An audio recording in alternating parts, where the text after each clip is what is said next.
no countdown. So now I'm going to go with good faith. There we go. The stream is live. So there we go. Okay. Well, welcome. And here we are. It is go time.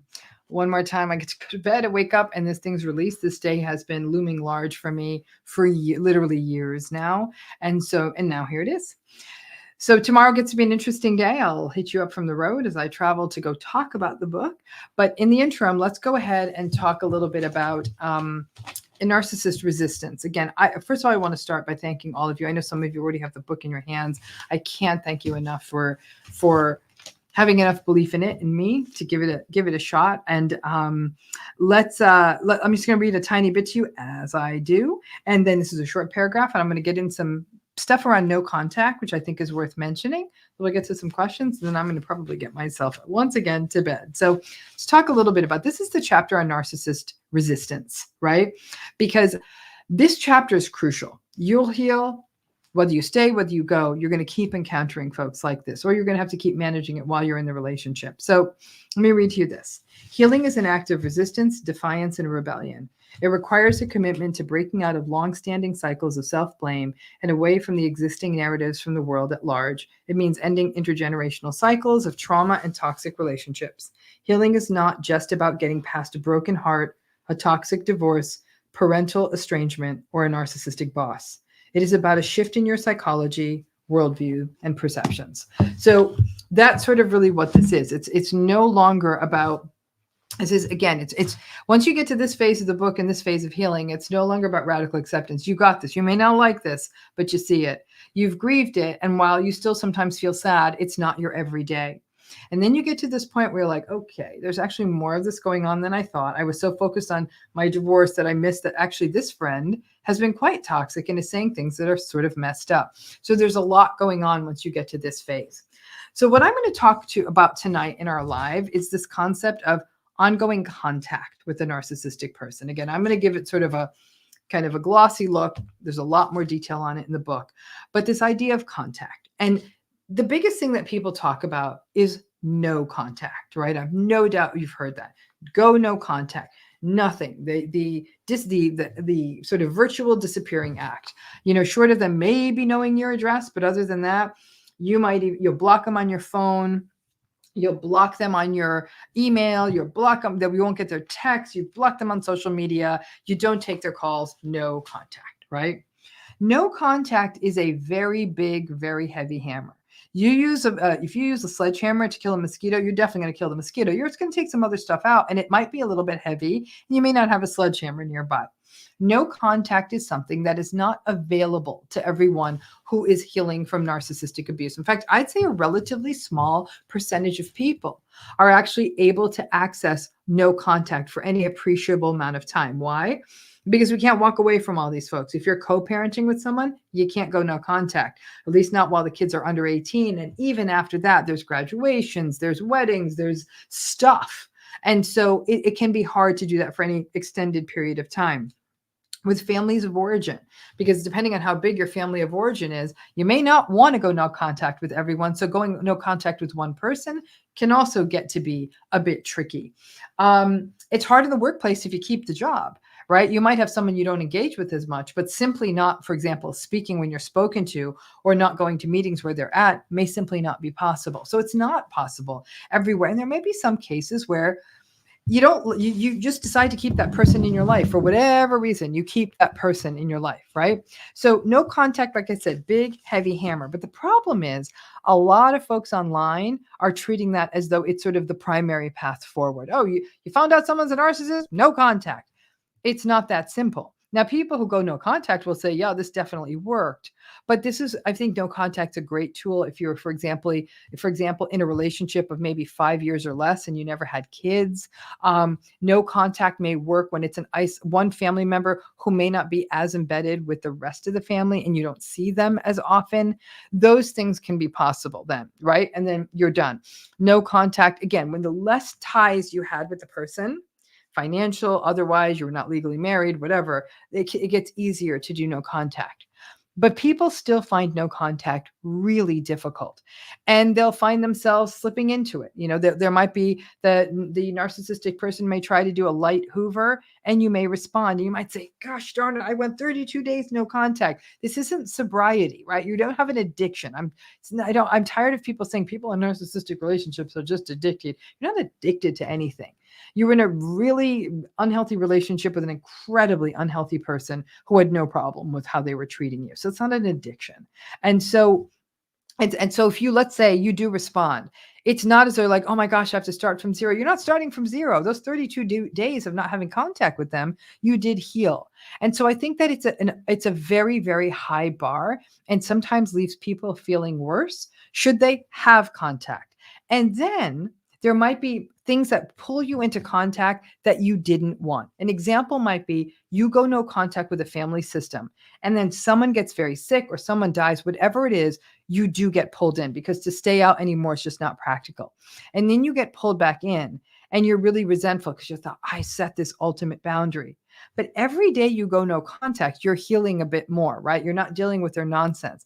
And sometimes people might come out of 3, 4, 5 years of no contact and recognize that the narcissistic people or the narcissistic system really don't have power over them anymore. Not everyone finds that. Some people will even say years after no contact, if they were to see the narcissistic person, they would feel sick. That's not unusual either.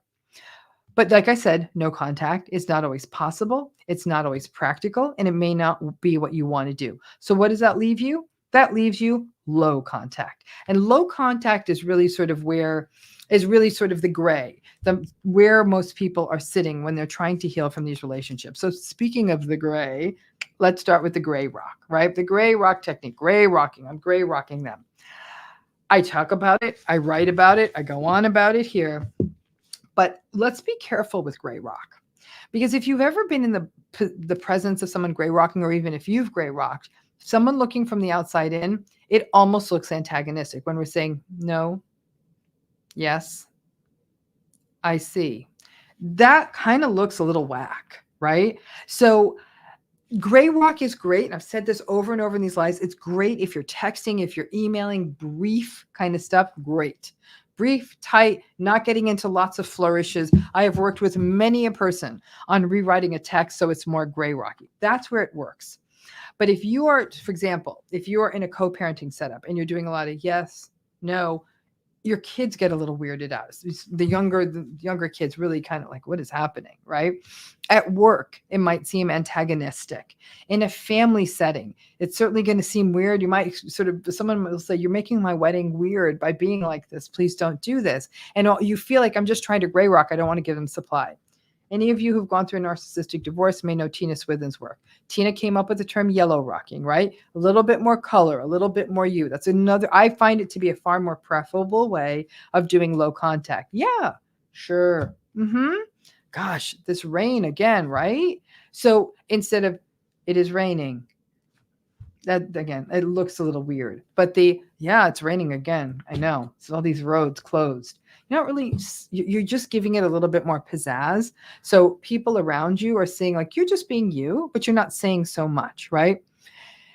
The narcissistic people hate Grayrock, right? And because they're not getting their supply. But the problem is when you Grayrock them, they're more likely to bait you, right? They're going to try to pull you in, and that can start getting very ugly. Narcissistic people, they really thrive under chaos. So that way they can sort of calm down, and you're, and then they get to be sort of the superior one because they're chilling. They're being totally chill at that point. It's a classic play. So people will find that Grayrocking has actually caused more conflict, and it will for a little while, which is something you need to prepare for. Even if you Yellowrock, if you don't get into it with them, you'll often get that pushback, like, oh, did your therapist tell you to be like this? Or like, oh, look who's so, aren't you being so professional? And they'll tease you, they'll mock you, they'll poke you to try to get a reaction, and you'll feel sick and the whole thing is terrible. But at least with Yellowrocking, you feel a little normal. However, if you transition from gray to Yellowrock, narcissistic people who are trying to hoover you will find that switch over to Yellowrock. They actually are deluded enough to think that that's almost like, oh, they're being warmer to me. Maybe they're interested in me again. Then there's the other technique I write about in the book. And someone I had once talked with us about this, talked to me about this idea of firewalling. You know how we have firewalls on our computer, we use passwords, we have antivirus software and that kind of thing. It's to protect the information we've got, especially sensitive information, from bad people getting it. And it becomes a way to make sure that we don't let bad stuff in. That's where the idea of it came from. And the way we firewall is by being discerning, but it's also by being very careful about how we share information and how we interpret the information we receive from them, right? So I've always talked about don't share good news, don't share bad news. We've already talked about in these lives, if there's good news, tell your trusted people first. If there's bad news, either figure it out or tell your trusted people first. The narcissistic people can find out down the line, and you stick to neutral topics with them, like the weather and all that sort of stuff. So that's one way you can control that. And then when they come in, dangling little bits and pieces of information, it can be hoovery, it could be to kind of draw you into conversation. They might have a juicy bit of gossip. Be careful on what you let in, right? And so they might even tell you things that are untrue to destabilize you. So this is why not engaging with folks who are narcissistic is really the only path forward, because once you start engaging, you're kind of being pulled into their very sort of matrix confused, upside down sort of world. And the final contact issue I want to talk about is this idea of gatekeeping. Gatekeeping is just what it sounds like. And in some ways, it's all these things put together, but it is about discernment. And something I've talked about in the book, I'll sharing with you right now, is this idea we're so careful. We're so careful about what we eat and what we drink, and are we getting the right cotton pajamas, and is this bespoke this, and is this fancy that? We're so careful. Be the same way about the people you let into your life. People want some of your time. Be discerning. I mean, take a minute and say, okay, this doesn't feel good. I'm not going to keep doing this. And even when people encourage you, like, no, they're cool. If they don't feel cool to you, they may not be. So that idea of gatekeeping is take it slow, open the door very gradually, and don't just let people to come kind of like galloping into your life and being intrusive and almost like coming in too quickly into your life. The gatekeeping is being aware. You know what this looks like. You know what this feels like, taking your time, paying attention. And by doing that, it may not help you with your past relationships, obviously, but it can definitely help you with your future ones. So those are the sort of the kinds of issues around contact I wanted to sort of hit here. And having these strategies become crucial because, again, not everyone can leave. And when you meet or even have ongoing people in your life, you might even know if they're full-blown really narcissistic, but they're definitely not good for you. These techniques can go a real way to keep folks like that at bay. So that's what we're going to talk about. And so again, reminder, we're coming into it. Tomorrow's the day. Tomorrow's launch day. Please send good vibes. And you have until Saturday, the 24th, to order the book, either the ebook or the hard copy. Okay, either the ebook or the hard copy. And if you order the ebook or the hard copy, you get access to all kinds of stuff. Our gaslighting course, the Narcissistic Abuse Survivor Series, the live virtual retreat, which we're super excited about. We started building these out before the pandemic, and we've built them out some more now. Then we had to stop doing them because the world kind of went upside down. But the retreat will draw not just from the book, but from other activities. It'll be very interactive, engaging. You'll see how many other people are going through this. There'll be other experts we'll be talking with and taking your questions. You can bring your questions there too. It's going to be a great day. You'll get that for free. After the 24th, we're going to charge people money for it. As long as you pre-order the ebook or the hard copy book, and show us, then you do the verification stuff that Kelly's going to show you how to do that. You will then be able to get that for free. And even if you can't be there the day of, I think it's in May. If you can't be there the day of, you'll have the recording available, so you can listen along and do the stuff and get all the added material and everything. So get the book. You're getting a lot of stuff, and this is the week to do it. So thank you for that. So let's go ahead and get some questions. And again, remember to get all these freebies. You have to verify your purchase. Kelly's giving you the details up there on that on that screen. And again, the link for all that is in the bio in Instagram or in the video description in YouTube. So let's go ahead and take on some questions here. Okay, so couple. I'm no contact with my narcissistic mother, but my beloved aging dad won't see me because of it. What do I do? This one, okay. So I'm so glad you asked this question. Such a brilliant question, because this is where people keep finding themselves, right? And this is why I'm saying no contact is tricky, because it also doesn't feel good too, because it creates this frustration and in some ways almost a sense of abandonment by the person who will not be willing to meet you. It's your father. You want to see him, and yet his fidelity still remains to your mother, no matter how much you want to see him. That's its own grief. That's its own, like I said, sense of abandonment. And this is where no contact does become tricky. In fact, many people have said to me when they didn't have the issue you're having, right? So in this case, your father won't see you, but they've said how the other parent understood why you were no contact with the parent, and you almost felt like you were having you're doing something unethical, like sneaking around with your own parent so no one would see you talking to that parent. I mean, I've watched people go through this, and it's actually pretty awful, because they're like, we have to be careful. And in one case, I remember it was the mom was very severely narcissistic. Dad was a sweetie. And the daughter was telling me how the mom had all these trackers and stuff. So like he had to be very careful about where he went, because she'd be able to know his location. So he'd make up some story about going to the store and then leave his phone at home, because then he's like, oh, I'm just jumping out. But he's like, I could only buy like 30 minutes, and he'd have to meet his daughter. Like they'd be sitting in a car at just someplace in a random neighborhood just so they could catch up. So this is real. And so to your point, what you then have to figure out is, are you willing to go to a more gray, yellow, rockish place? I know sometimes people say, I hate doing this because I hate the idea, for example, in this case, that my mother's winning. But it really doesn't mean opening up the lens to a bigger view here. And if you do want to see your aging father, you have to ask yourself the very deep question of, can I handle it? Psychologically, am I going to be able to handle my mother coming at me the way she always has in order to see him? And how much can you hold on to that radical acceptance and realistic expectations of how she's going to conduct herself? Do you feel like you can be strong in the face of it? You probably know what her ground game is. So can you be strong and steadfast in that? So while she's coming at you, and you finally come around, and oh God, heaven knows what kinds of terrible things she'll say. Only you know how much of that you can tolerate. And it may very well be that the visits with your dad will be quite short because of her conduct.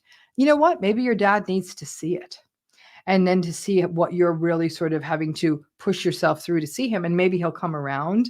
But right now you're sort of caught in a standoff that for you, the bigger question is, do you feel that you can be, again, steadfast and strong in the face of your mother's conduct? And B, that is this worth it to see your dad? And if it is, try it, see how it goes. You do it for a limited period of time. And if you find that it's making you feel too sick and it's taking too much of a toll on you, you hope it's registered for him. It may not. He's got his own trauma bonded story that he's in.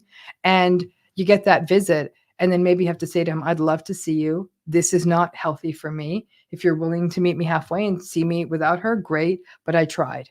And you can at least register that, because otherwise you're in a standoff, and you have to ask yourself too, how would you feel? Would it feel more important to you to maintain the no contact with your mom, or to make allowances to see your dad however many more times, especially since he's getting older? So it's not a great answer, but it's sort of, sometimes these aren't great answers because these are such difficult situations. So do we have any other questions today? Okay, so someone says here, after having had 2 narcissistic parents, a narcissistic ex-husband, and friends, I have zero trust in people. I understand that. I have a hard time making new friends. How do I choose and develop relationships with new people? You don't have to, don't think that meeting new people means you go right to trust, right? Trust has to be earned. And in your case, it's going to take longer to earn it, and understandably so. So it becomes small steps. It becomes tentative steps. If there are existing friends or extended family members in your life that you've had some positive interactions with, even with that lack of trust, you can still start spending time with them, right? Trust is something like a sculpture that we keep adding clay to. It starts very small, but over time it gets larger and larger. And over time, even our nervous system relaxes into it. But it takes a minute.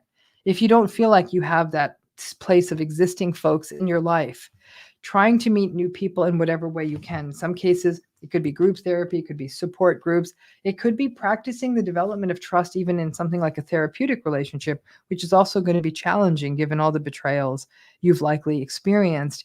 And then finding and seeing, like, are there sort of group endeavors I could join and just sort of even watch from the outside in, watch how people interact. I mean, it could be anything. It could be going to a lecture and or a talk or some kind of thing where go to a bookstore, someone's talking about their book. You might do something like that, not interact with anyone, but at least you're getting closer in and watching what people are up to. And maybe you'll have a quick conversation at the end. Someone's like, oh, do you like this writer's work? And you might say, yeah. And then you might leave. It's really tiny little steps. Sometimes people will find, like, maybe I'll try this in a more virtual place, but I'm going to only take tiny little steps in terms of meeting new people. It might be a virtual support group or something like that. Make sure any groups you enter are what we call carefully curated. So maybe they've been drawn together by a therapist. Maybe they've been drawn together by an organization you have a little bit of trust in. I know it won't be complete. And it may be something like you might take a class. Maybe the school doesn't care that they're, or the organization isn't looking for trust, but you're sort of in that room for a common purpose. It's okay to give yourself time, especially after you've been betrayed this many times, but it does happen. And like I said, it doesn't take many, even if it's 1, 2, 3, a small group where you feel like I can turn to these people, that can often be more than enough. But I know it takes time. And then slowly but surely, like I said, piece of clay by piece of clay, that you will build it up. And even if there's a small sort of mistrusting that comes up, but somebody says they're going to show up at a time and they don't, give yourself the opportunity to talk it through. A healthy person will hear it, and they'll also hear how difficult stuff was in the past and maybe be more mindful. An unhealthy, mistrustful person, they will do the usual stuff, and you're still standing after all you've been through. You'll be able to do this, but it hurts for a while. Just be tentative. Remember, use that analogy I've used many times. Testing out how thick the ice is on a lake. I always also give the analogy of how tentative my cat is as she walks on the comforter on the bed. But just be tentative, take your time, but it does take time. And do we have any other questions? And here's one. How would you characterize the following behavior? Every time someone dies, they have to be the first one to tell everyone and have to belittle everyone else's experiences with the deceased person. Now, based on just that piece, I don't know that this person's narcissistic, but I wouldn't be surprised if they were in the neighborhood. And this actually gives me a moment to just let everyone know on Friday, we're doing a live, we're doing sort of a live broadcast of a really wonderful conversation I had with David Kessler, who's the foremost grief expert out there. And so we had a great conversation about narcissism and grief, and we're going to play that live on Friday afternoon. Kelly might share the time in the chat. And then we're going to have like a 1-hour Q&A after that. So, just if you're interested in grief, and given what you just said, we talk about exactly this in that program. Please do come on Friday to that, or it'll also be saved and recorded if you can't make it.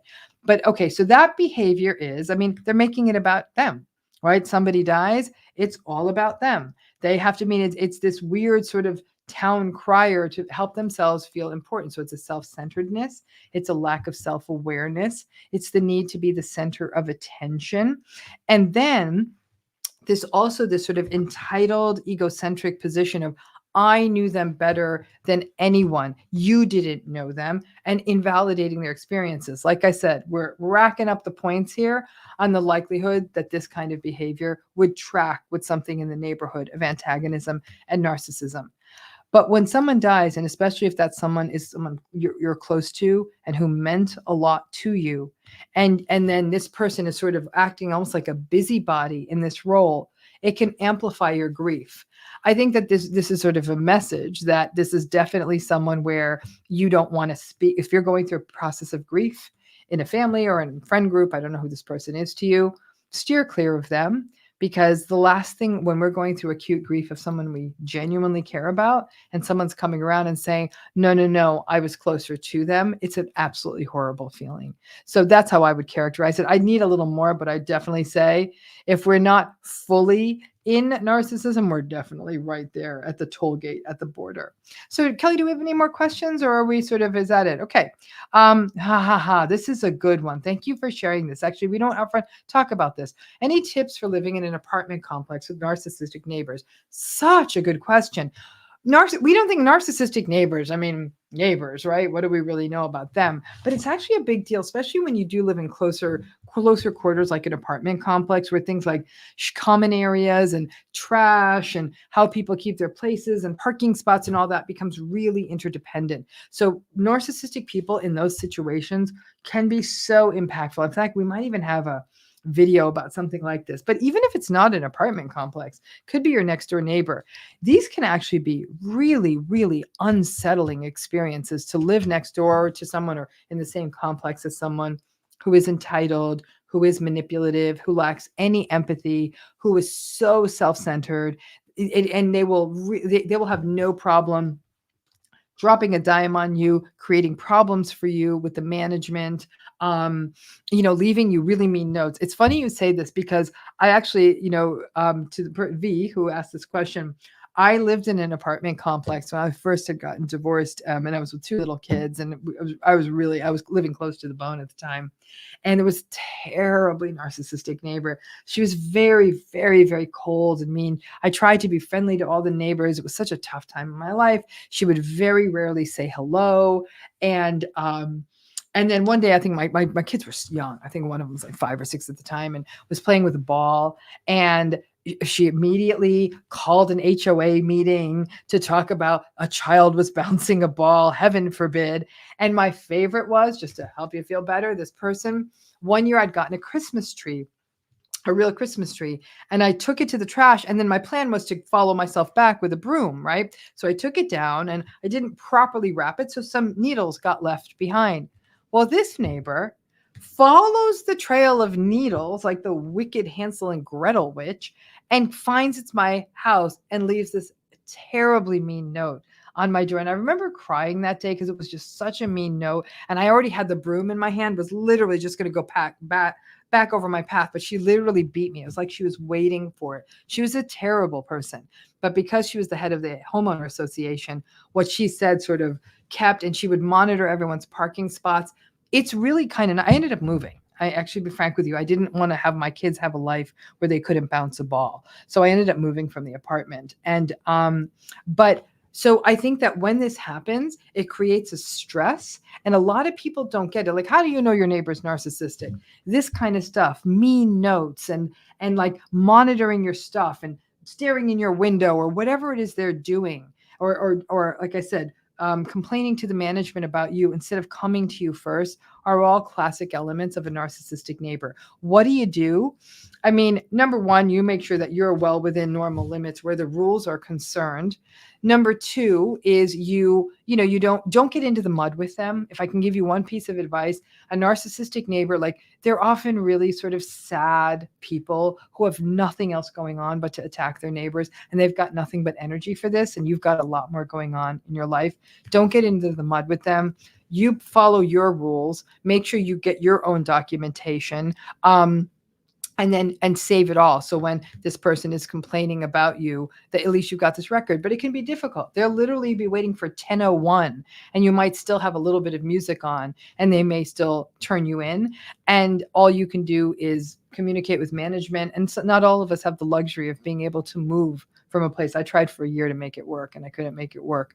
So but it can have, actually, in a weird way, it can almost be more stressful than other narcissistic relationships. Like, you might carry that sort of trauma bonded ick from a narcissistic parent, but a narcissistic neighbor, again, especially in an apartment complex or where houses are close together, it can leave you feeling absolutely insane and always walking on eggshells where you live, which is a terrible feeling. And especially if you're up or down neighbors, right? So if you have a down neighbor and you're making noise, for example, I've had that happen too.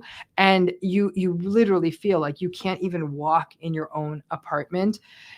the best you can do is document. And if you are living in a place where you own an apartment or something and there isn't homeowner association or a neighbor association, sometimes I'd say get on it so they can't poison the well against you. But then you got to deal with all the narcissistic people in the homeowning association. So you kind of can't win. It's very stressful though. If nothing else, I just want to validate it because I've been there more than once actually. And I get it.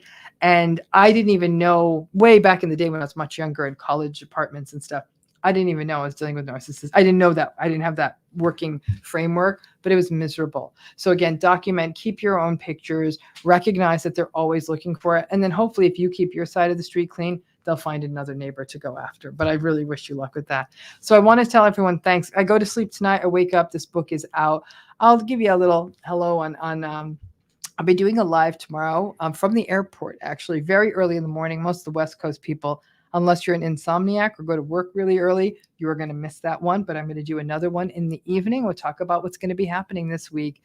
It's a terrifying week for me. I wish I could say I'm so excited, but I would be lying. This stuff's not easy for me. I'm scared. I'm anxious. I think all my little kid stuff is coming to the surface as we speak. And I'm really, really nervous. And so all the support and kindness everyone has shown me and in their posts and in getting the book, I thank you. No matter how this book goes, succeeds commercially, doesn't succeed commercially, I have felt so supported and seen and loved in this process. So thank you for being a part of that.